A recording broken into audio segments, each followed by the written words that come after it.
Well, and I kind of want to even go a little bit by maybe even asking Peter a little bit on the topic today is compounding, and it's a very high level elite concept for athletics, and it can't be done, I would think, not initially. It needs to be taught on how to do this over time. And when you think about a high performance model and high performance sport, you're trying to um, you're trying to maximize efficiencies and optimize your time. And if you look back at the at scientific management and Taylorism, the business model, the whole idea was optimization of time and making streamlining and making more efficiencies. And so the way I see it here is this concept of compounding is just like going back in time to the business models of scientific management, and how do we make more efficiencies and allow us to get more and maximize, just optimize our time to get more, to make better, to improve, to evolve. And I see this as an evolution that in Russia and the former Soviet Union, they understood this, and this concept of compounding to me is unique as far as here in the Western world to this level in sport, not in business, but in sport. And so that's kind of, I want to throw that out a little bit, Peter, and get your feedback on that. Yeah, I think if we start with simple examples that could demonstrate it on micro level, on athlete training level, and then it transfers up further in meso and macro and level and into business. But at simple examples are when you are as an athlete trying to be as efficient as possible in your training. So how do you combine different exercises and do them at the same time? Simple example, leg curls and leg extension. One leg, you lay down, one leg is pushing, doing the curl, another leg is doing extension. Even in the gym, on the machine, you're usually doing one or another. You can lay down, and if you're disciplined, if your mind is, if you're mature enough, you can push with one leg and pull with another leg. Leg curl and leg extension at the same time. You can add to this a relaxation of the arms that you just worked. You did push-ups, so you drop on the back, shake your arms, drop, shake your arms, drop, like relaxation. What you do with your legs is completely different. So it's asynchronous. It's also, you're also training your coordination. Your coordination is training your muscle memory, but you're also challenging your mind to do it's this all these tricks when you so it's coordination. Examples of using a very good example for wrestling that is useful. Neck exercises on the bridge, on the back, or on the front to strengthen your neck. Circles, left and right, back and forth. What you can do at the same time is you can do a very good stretching exercise at the same time. You can add it. Usually you do it like this or like that, but if you think about it, you can stretch your arms like this, lock your hands, stretch your arms, and exercise and do your strength exercises do the bridge for the neck at the same time. So what you're saying is here, Peter, is if you do it properly, you can get a shoulder stretch and work on bridging at the same time. Absolutely, absolutely. So combining strength exercises on one group of muscles With and stretching doing stretching at the same time. on other groups of muscles. Also doing strength exercises on some group on legs and doing relaxation, intense, very effective, super effective resting, almost therapeutical exercises, right? On the arms at the same time. Also, when you do the stretching, eye exercises. So stretching of your arms can be combined with your stretching of your eyes and strengthening of your Visualization eyes. and yeah. So compounding, yeah. So Perhaps there is nothing. By the way, there is nothing new about it. Yoga exercises require you at the highest level to combine physical and mental exercises with breathing. Well, it starts with physical and breathing and voice exercises, and then you go, the more advanced you are, the more you use mind exercises together with your physical exercises. So that's the highest level of it, of your performance, where you can do it. But at physical level, even at physical level, there are yoga. Even at physical level, yoga exercises require you to do push-ups together with swings of your legs, stretching your legs. Okay, these are very well understood in the Western culture. Just at physical level, there are combinations of different exercises, stretching and strengthening in dynamic yoga routines.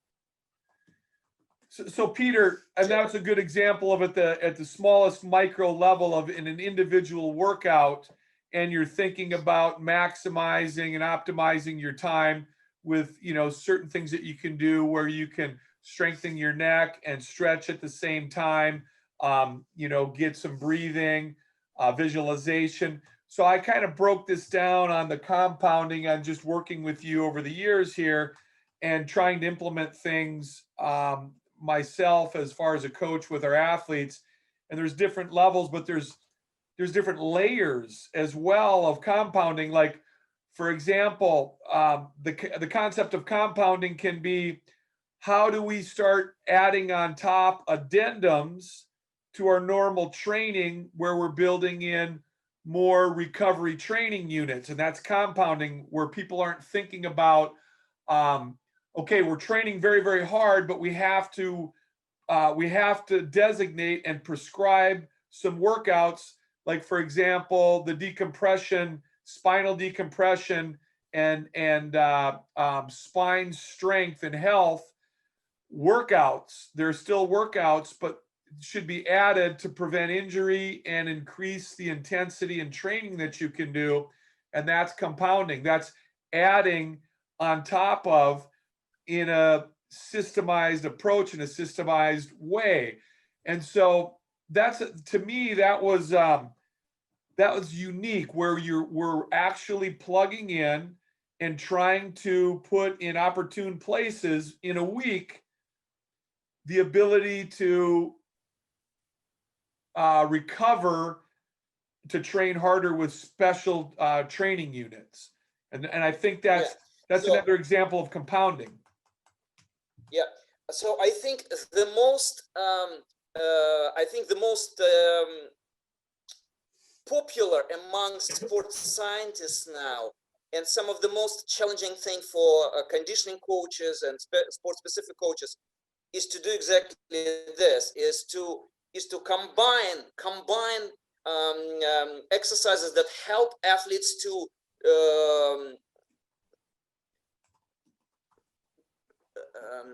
load one group of muscles and unload and provide maximum rest to other groups of muscles. It is as critical in wrestling as it is in, for example, swimming. In wrestling, you use every split second during the bout, right, to relax when you have that split second to rest. Maximum in swimming, during the process of swimming, one arm is working very hard, pulling the water. The other arm above the water is relaxing. A good swimmer knows how to provide maximum relaxation of one arm. Yeah. Okay. Yeah. When you don't have to pull with it. One arm is pulling, another one must be using muscles that are about to start working, but they're not. So if your bicep is about to start, or if you worked with your bicep pulling, right, like in wrestling, and you're pulling with another arm at the moment, your other arm must be relaxing the bicep, and therefore this movement, kind of flexing the tricep to relax the bicep, could be what you should be doing with your right arm when your left arm is using the bicep. If you're using the bicep with one arm, the other arm must be relaxing it, preparing that bicep to be rested and stimulated to be able to start working in a split second. So a good example in a training environment is, as I said, you work your arms, leg curls and leg extension, and your arms are being relaxed. The same thing, you do bench press. That's what wrestlers constantly are playing with, all types of bench presses, right? When you do your bench press, you raise your arms, you shake your arm, you lift your legs, and you shake your legs very hard at the same time to relax your legs. So if you do your whole body workout, just teaching you to relax other parts of your body and your musculature while you're engaging others. You're saying Absolutely. the concept is teaching the athlete to learn to relax certain areas and then engage other areas, which is foreign totally in the United States when you're lifting but you're saying in sport it happens, and you need to do it, yeah. And you need to do it in order to be successful in the competition. You need to learn to, and this is what's relatively new in sports science and in conditioning. Wow. Is that combination of this bringing stretching and relaxation much closer in the time frame than it has used before.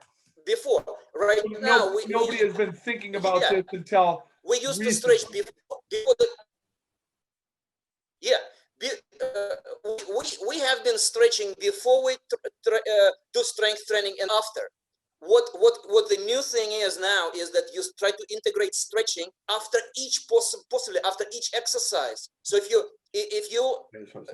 already doing it after bench press, you do your pulling to relax, right? The chest. But this is another stretch the chest, right? And this is another example of compounding where you're utilizing and you're doing active rest or active rest in between when it's optimal in a weight room or in a wrestling room or anywhere where you're going, okay, we're on a 1 minute recovery or a 2 minute, 1.5 minute rest, 2 minute rest. But during this rest period, we're going to stretch and we're going to, and obviously there's certain exercises that you might want to do first without stretching so you don't inhibit the rate of force development. So if power is important, maybe you don't stretch during that, but later on in assistance and auxiliary exercises, you start implementing the stretch on the rest when it's opportune. And that's compounding, and you're maximizing your efficiencies and optimizing your time. And that's another example of compounding. And it's just great. It's unbelievable to me. I think some gym machine companies are also trying to do this. I think there are some machines that are trying to integrate leg curl and leg extension in one machine so that you can do it at the same time.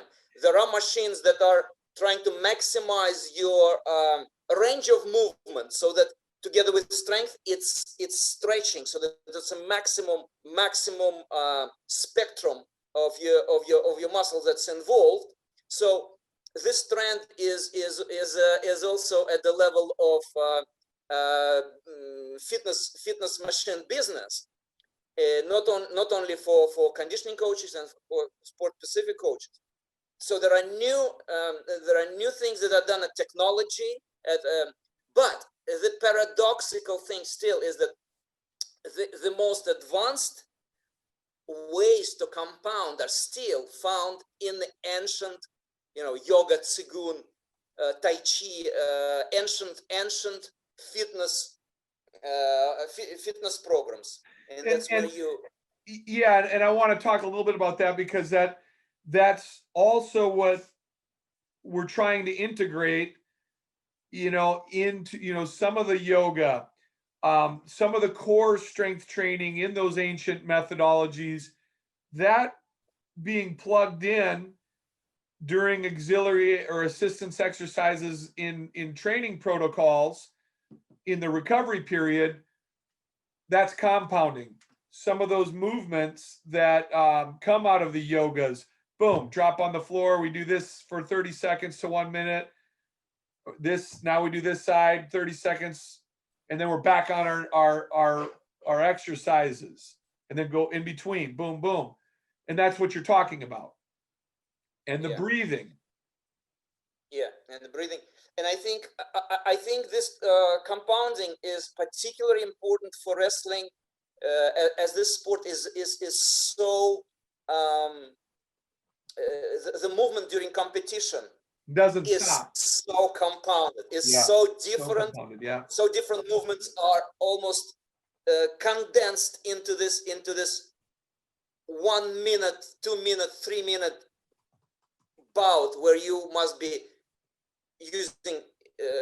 you're using strength, endurance, flexibility, coordination, all at the same time. So that is why I think this is one of the areas where conditioning for wrestling can bring higher level of performance, even at the current unbelievable level of skill and strength of wrestlers and endurance that they develop. And this is going to be fun to incorporate. I think I'm going to right now I have a couple of wrestlers that I'm working with that are elite, high level, and then once they're done with their there's a couple of movements that you really want to focus on for strength and power, explosive power, like a clean, squat, bench, but the assistance exercises, implementing more of the stretching in between on the recovery sessions, even the idea, these are high level wrestlers, where during the stretch, the visualization, that's more compounding. So a very high level, where if they're on a 1 minute period of a stretch, they should work on also visualizing opponents that they've been studying, seeing themselves do the movement, whether it's a double leg, single leg, that they know that that their opponent, they can get in and get a score on because they've been studying that opponent. They can see it for 1 minute over relaxation, stretching, and that's also the compounding, where you're even adding visualization and sports psychology tactics on top of the stretch. Yeah. And I wonder how much of special voice exercises could further advance wrestling performance. Many combat disciplines are using special voices and combined with on the earphones, right? On like your no. It's when you exhale and scream or yell during your exercise. As you push out, you do the voice. It's like in yoga, some of the most common are ha. Yeah, or if you if a guy takes a shot or does a move, there's always breathing, like it's always inner abdominal pressure where you take a breath. and you create that inner abdominal pressure to set your body in a position. If they and you'll hear wrestlers exhale, they'll exhale and make noises. Well, other athletes too. It's not just, when you hit a move hard, or a boxer, it's just you hit the move and you're trying to breathe. Is that what you're getting at? Is how do you Yeah, increase your energy and the inner abdominal pressure? yeah, we have been doing this intuitively. Now we have scientific results to prove that as a minimum, it increases oxygen in your proportion of oxygen in your blood. So there is oxygenation that is that results from yelling, from screaming, from using your voice as you compete. And tennis players, fencers, Making a, however, it's just, it increases, well, first off, that initial breath before the inner abdominal pressure for more speed. And that's why even weightlifters, competitive weightlifters make that, it's, they'll, and then you see it in combat sports and power sports. Football players, when a football player goes to cut, they make noises, and it's you see it. You see it in a lot of sports. Hockey players, taking a shot, making a noise with a voice, air and pressure. Yeah. yeah, and doing it differently. Studying requires a lot more studying. Like in fencing, for some reason, fencers scream straight after the bout, after intense movement. So there is like a intuitive desire to scream very hard, and one result from this is oxygenation. So you are basically providing your body with more nutrients carried by by oxygen in the blood. So you're saying to learn to be more efficient in your breathing while you're exercising, and that's a high level, Peter, that is going to take some coaching and some understanding of when you plug it in and how do you get. We're talking about. This is at the most elite levels. It can't be done right away. It's a step-by-step process. People have to be very cognitive and mindful, and I mean, to be able to understand what they're doing. It's a process. So there's the word that you've used before, the unspoken pillar in Russian sport, gradualism.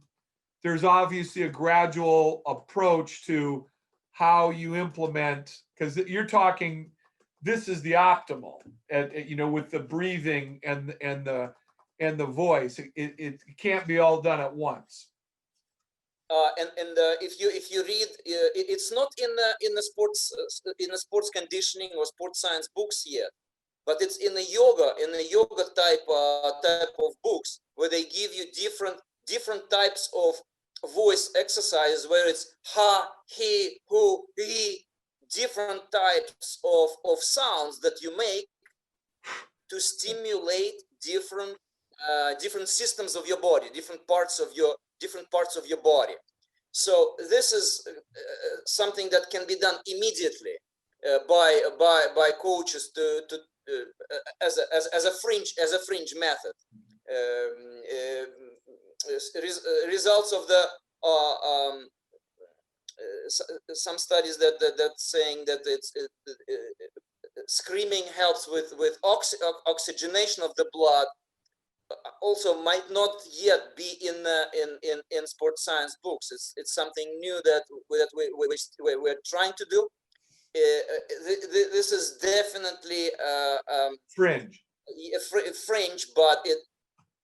but it definitely has, if it's done well, it definitely can improve performance of of some athletes who haven't tried it, perhaps.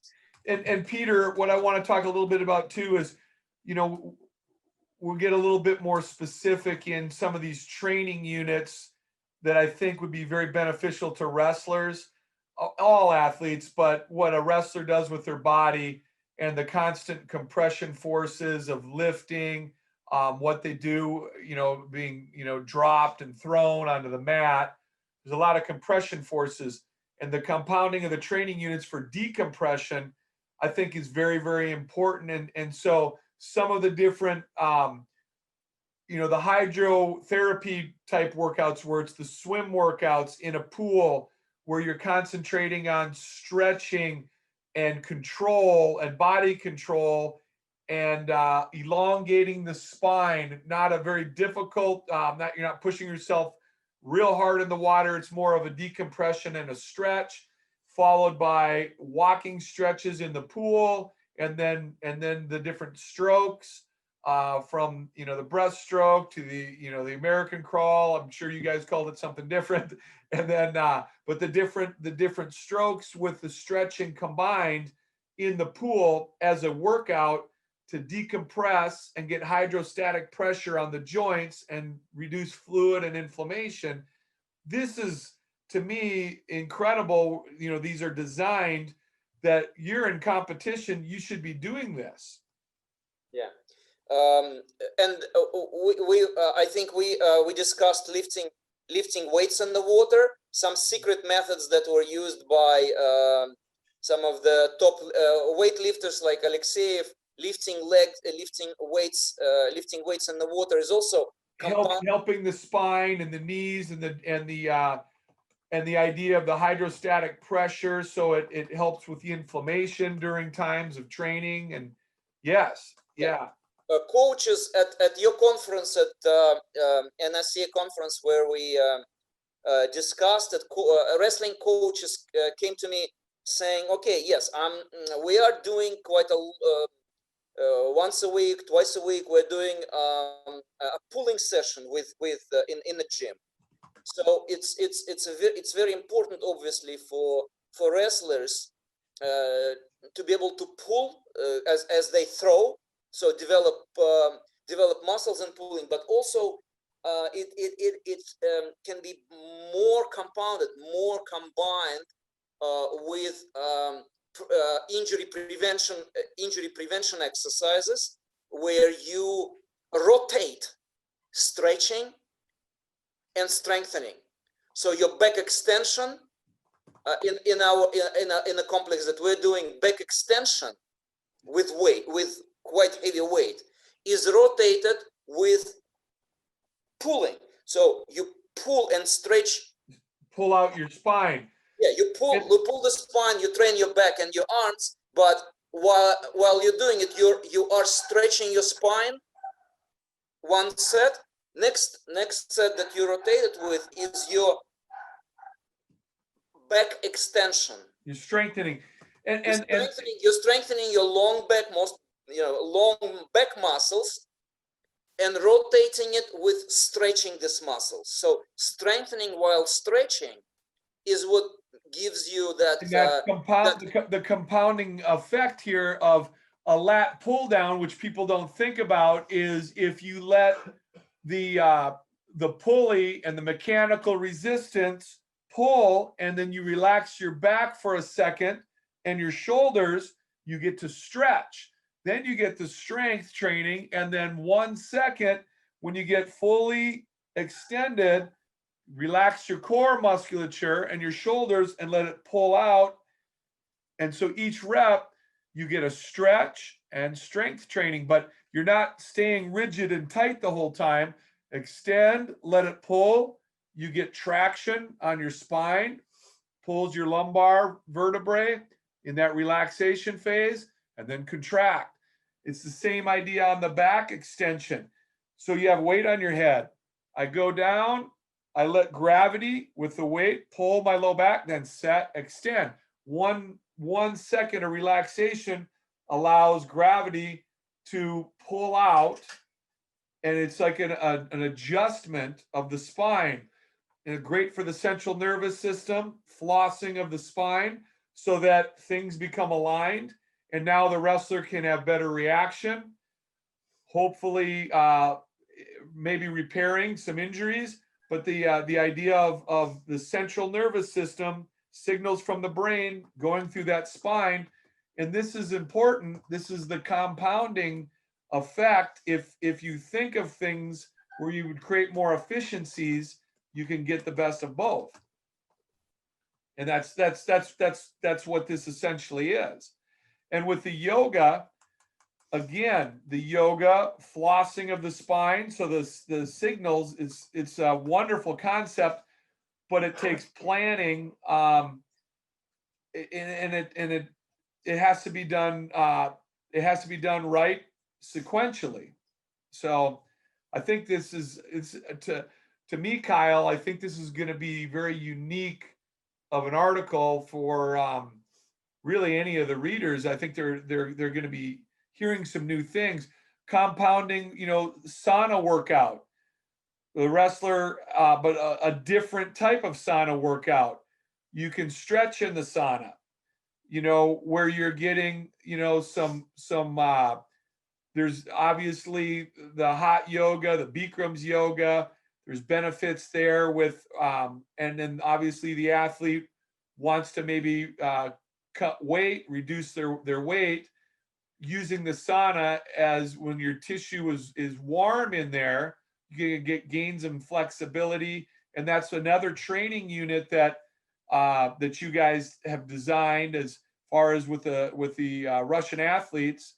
Stretching in the sauna is another recovery workout. It's a workout, therapeutic, has great benefit, but then also for the wrestler, there's the benefit of weight cut while they're getting their central nervous system floss, adjustments in the back and the spine, getting relaxation and cutting weight. And that's another form of compounding.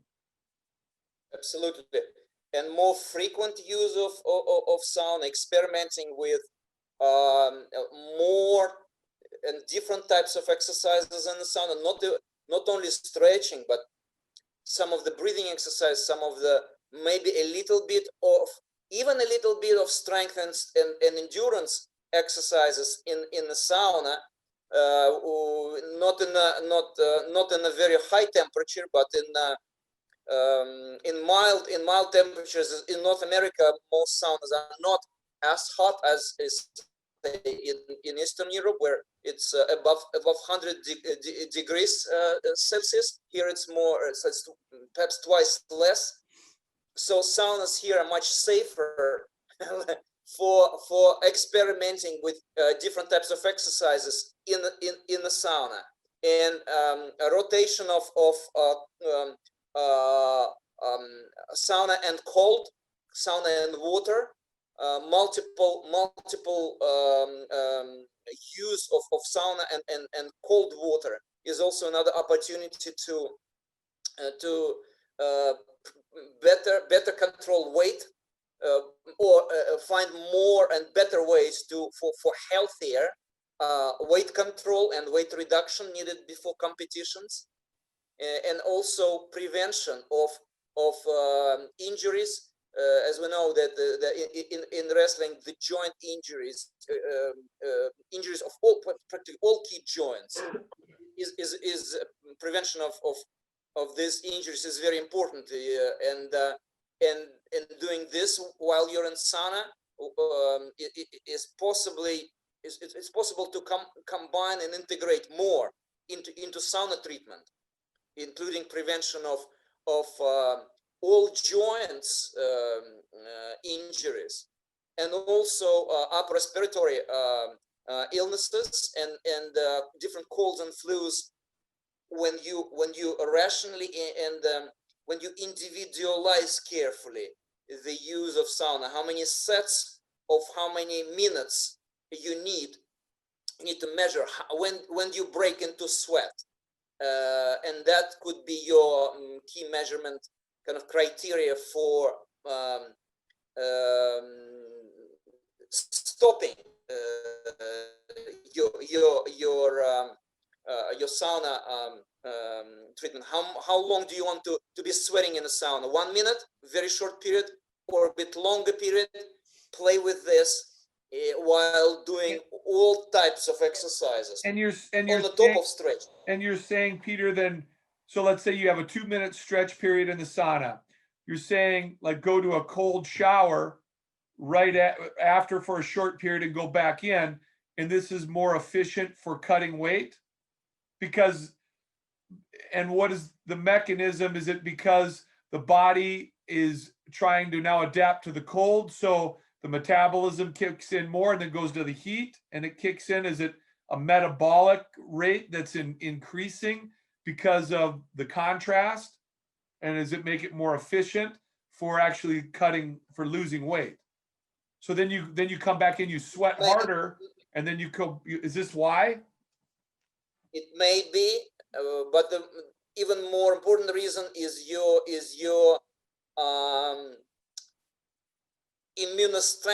strengthening while you're dropping, cutting weight, because as you're cutting weight, you're losing a lot of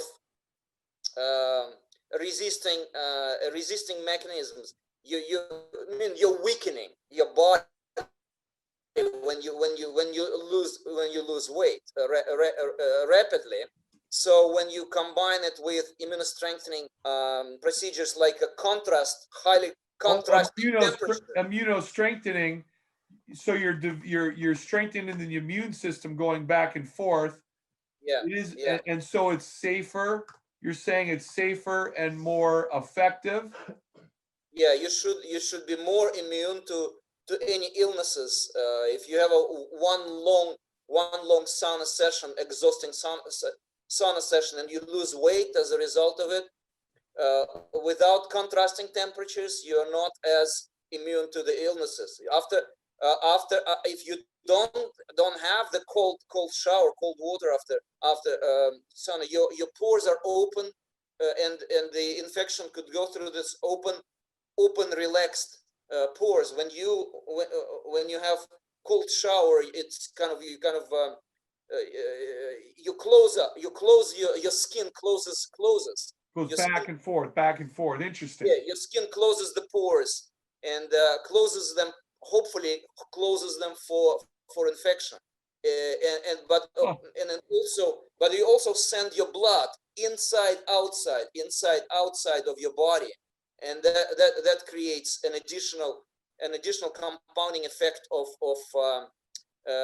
for stimulation and a more effective rest.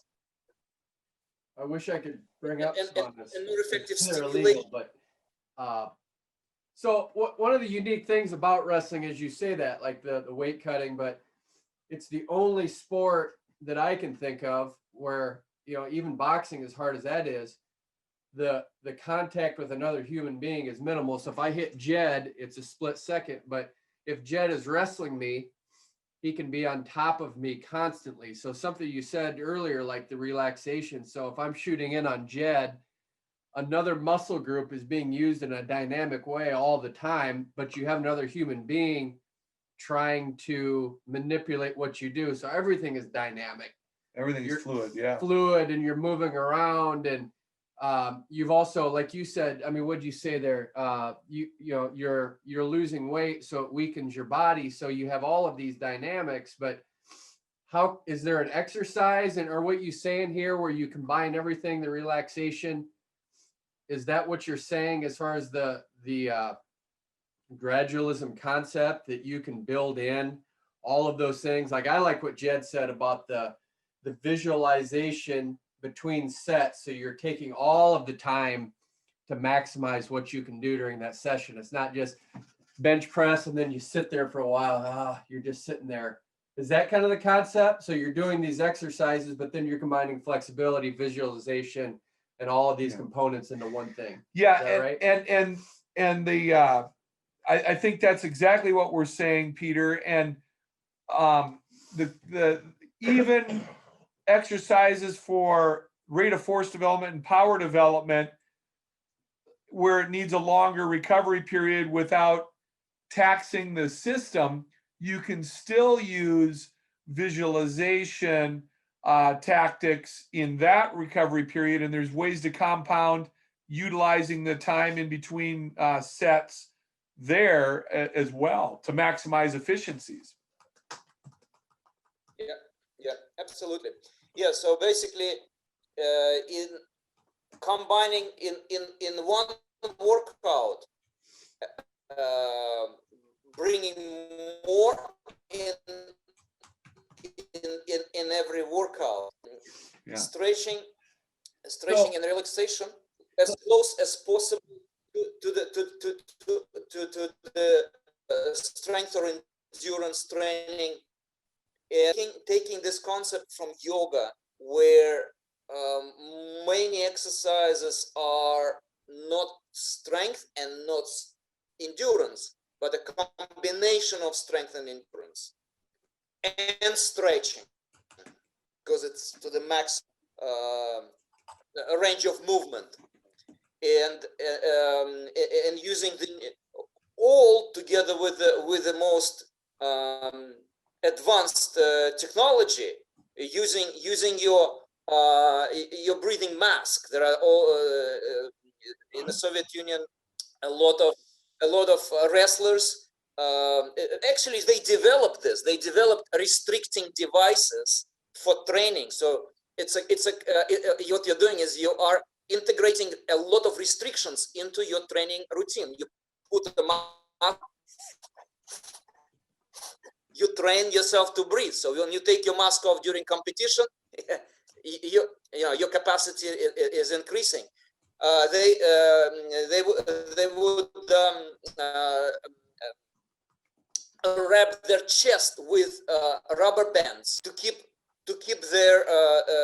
their chest squashed, so it's hard to take a breath. Okay. Yeah.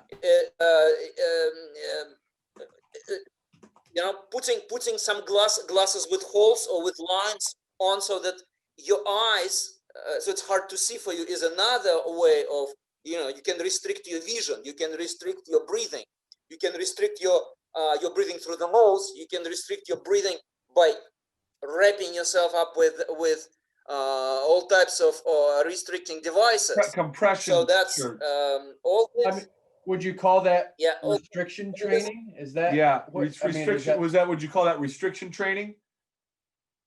Is that a yeah, is that a yeah. term? I don't know. I don't want to make something up here, but it sounds like it's restriction training. Is that right, Peter? Yeah, but I think it's better to describe it literally as it's done, wrapping your chest with a rubber band. So terminology, I that's another thing. I try to kind of Avoid. stay away from generalization and kind of and labeling. This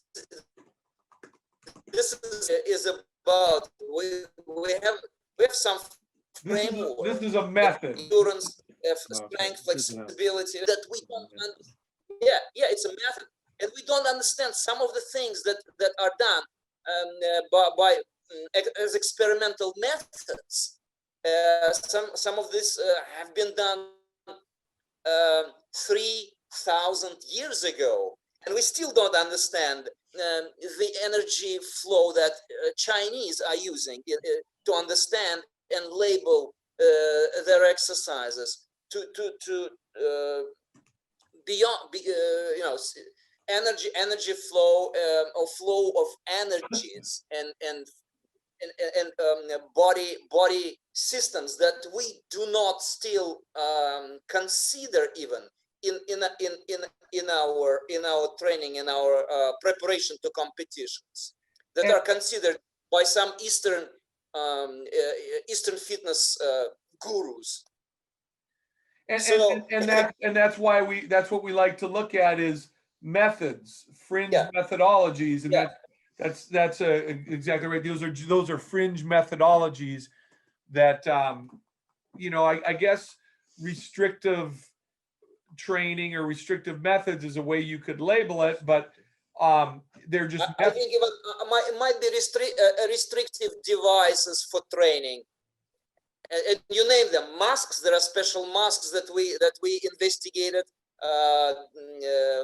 Yeah, masks, chest wraps, but also you can buy some glasses that restrict your vision, force you to look at things differently.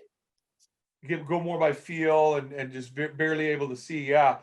Um, and I mean, to me, these are all ways of compounding within your training. Just thinking about, you're thinking about how do I maximize and develop this athlete, whether it's simple exercises that are plugged in, whether it's complete training units that you prescribe strategically throughout the week to help decompress the athlete, like the TRX,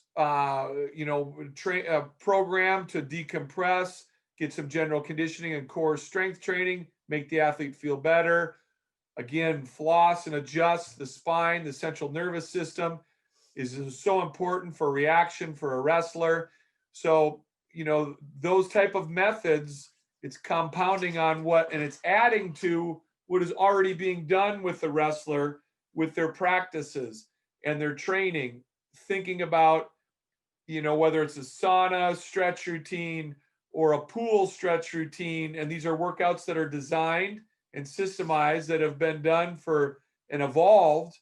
Okay. The strength training, the yoga, what we call Russian yoga, or the Russian spine strength training with the TRX. All this stuff is optimizing the time for the athlete and getting benefit at the smallest micro level of within a workout, and then the visualization, the sports psychology of thinking about the opponent, the studying of what you do with the mind. All of this is important, so, and I think that kind of sums up, if you ask me, what compounding is. There's layers to it.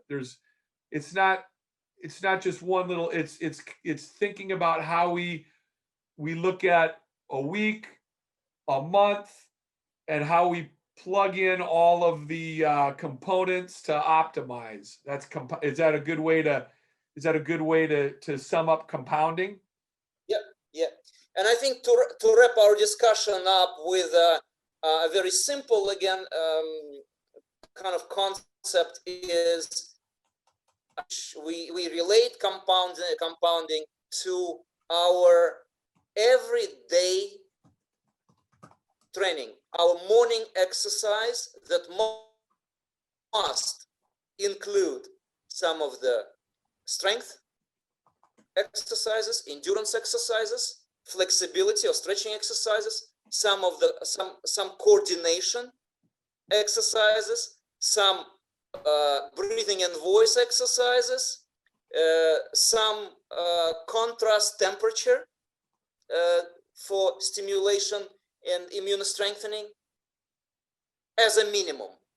And if we do this is a good start to, in half an hour, do what most people would do in several hours. And that's what our goal is to help athletes and ultimately everyone to design workouts that take half an hour but achieve something that now is achieved you can do multiple hours. workouts and multiple sessions in a day.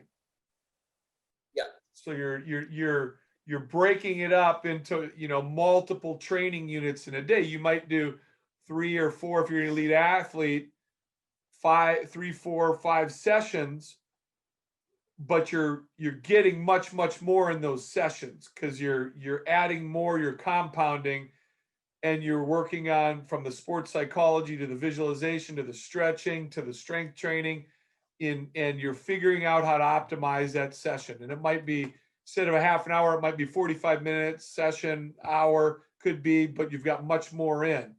because Americans are going to have a tough time trying to optimize with, and this is hard because you have to really strategically think, and it's going to be a gradual approach, gradualism. How do we train the athlete to put more in? And we're going to do multiple sessions. We do multiple sessions a day with our elite athletes, but are we doing multiple sessions where we're optimizing and compounding and getting as much out? Can we get more out by thinking in a different way? That's the topic. So I like it. I think this is a very unique concept, and I know you're not into labeling, but now when we put the word compounding, this is going to people are going to think. I mean, this article. It'll be the first article, I think, that is written on the concept of compounding in the United States. I mean, Yeah. as far as I know, have you read anything, Peter, on compounding?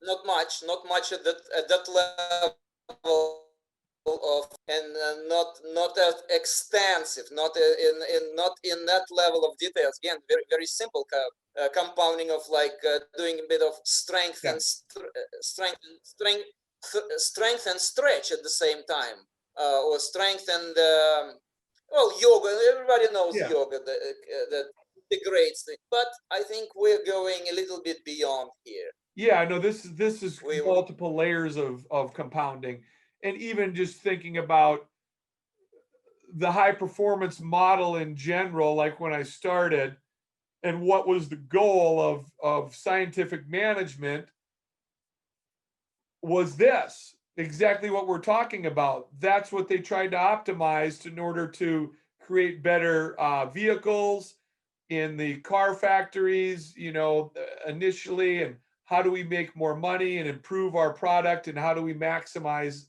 all of our efficiencies and streamline. This is the exact same thing with just this simple word of compounding. And it's you're looking at it the same way. It's the same process. It's process management is really what it is.